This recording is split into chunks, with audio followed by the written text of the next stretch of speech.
perception are distorted. He becomes confused, and he displays irresponsibility and...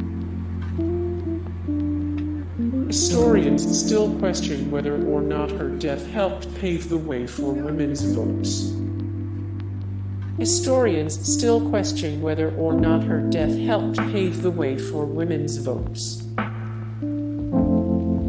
Davison was one of many suffragettes who were willing to put themselves in danger to bring attention to the cause of women's perceiving suffrage. things that don't exist in objective reality.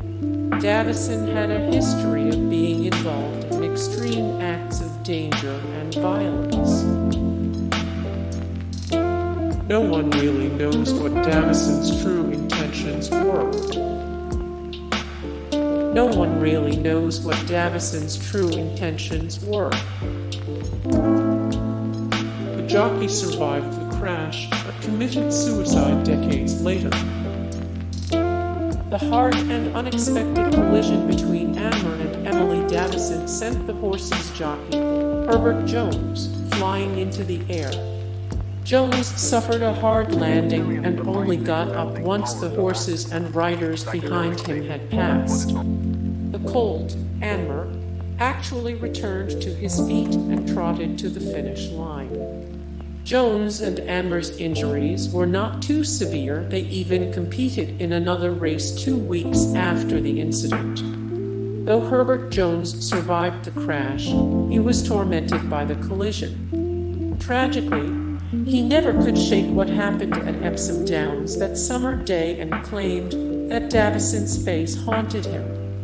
He killed himself in 1951. Davison's death catapulted her to martyrdom, and the suffragettes organized a huge public funeral to honor their fallen sister. Davison's death catapulted her to martyrdom, and the suffragettes organized a huge public funeral to honor their fallen sister. Her act divided the British public, and she actually received hate mail while she was dying in the hospital.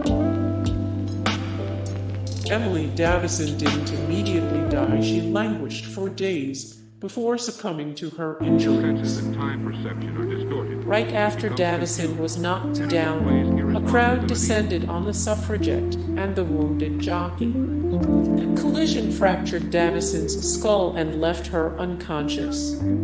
She was rushed to a local hospital. There was virtually nothing that the doctors could do for Davison, who remained unconscious. She then died several days later, on June 8, 1913. Emily Davison wanted to bring attention to the suffragette cause at the Epsom Derby. Like many suffragettes, Emily Wilding Davison believed that only direct action would ultimately secure women the right to vote.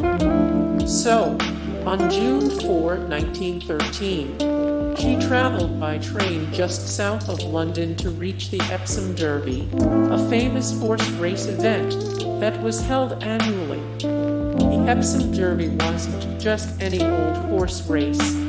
Either in 1913, it was one of the most important horse races in the world.